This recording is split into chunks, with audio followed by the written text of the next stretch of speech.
सासु नहीं मन के, ससुर नहीं मन के, ननदिया हो मोर करई झगड़वा, ननदिया हो मोर करई झगड़वा, कि मोर मन के नहीं मिलल ससुरवा की।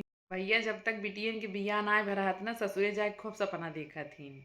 खूब ससुरे के सब मना निक रही, ससुर सास जेठान देवरान ननद सब खूब निक रही। लेकिन जब बियाह हुई चार दाएँ जहाँ आइन गई न, तब पता चलत है कि के कैसन बा और कैसन ना हवै। तो यहाँ हेलो भैया, अरे नमस्कार, राधे राधे, का हाल बा आप सबके। हम कंचन मौर्य आप सबके बहुत बहुत स्वागत करते ही अपने यहाँ वीडियो में। तो आज भैया हम लेके आए गए हैं मस्त देहाती नाच गीत। तो आप सब हमारे वीडियो में ऐसे बना रह जाया, अपन अपन प्यार आशीर्वाद दे जाया। का बोल जात, अगर चैनल पर हमारे नया हाथ गया तो चैनल सब्सक्राइब कर ले जाया, फेसबुक पे देखा हाथ गया तो जल्दी जल्दी फॉलो कर ले जाया, ठीक है।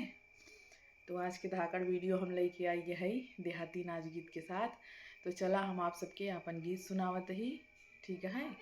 मोर मन के नहीं मिलल ससुरवा की, मोर मन के नहीं मिलल ससुरवा की, मोर मन के नहीं मिलल ससुरवा, सासु नहीं मन के, ससुर नहीं मन के, सासु नहीं मन के, ससुर नहीं मन के, ननदिया हो मोर करई झगड़वा, ननदिया हो मोर करई झगड़वा, कि मोर मन के नहीं मिलल ससुरवा की, मोर मन के नहीं मिलल ससुरवा, जेठ नहीं मन के, जेठानी नहीं मन के, जेठ नहीं मन के,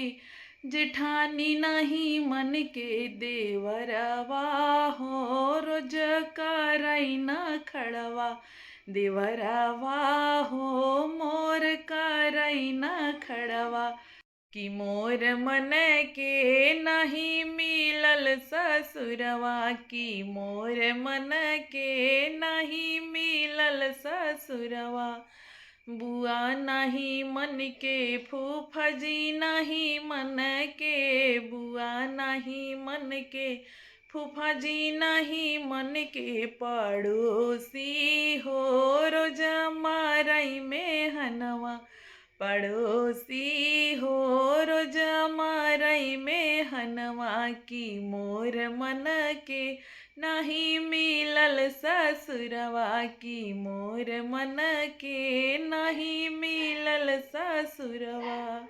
हाँ सैया नहीं मन के, सावती नहीं मन के, सैया नहीं मन के, सावती नहीं मन के, सौतनिया हो रोज करई झगड़वा, सवतनिया हो रोज करई झगड़वा, कि मोर मन के नहीं मिलल ससुरवा की, मोर मन के नहीं मिलल ससुरवा।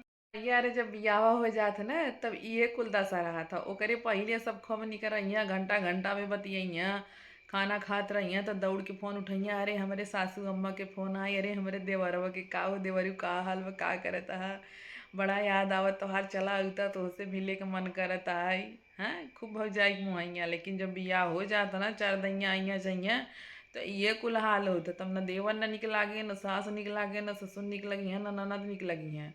कहिया अरे ननदिया चढ़ के बैठे बैठे खा दिया, रोज चुगली लगवावता, रोज झगड़ा करता, अपना दिन भर खाए के घूमे, पूरा कार हम ही से करवावतिया, ठीक। तो ये कुल होता है। तो गीत हमारा कैसन लाग कमेंट में आप सब जरूर बतावत जाया।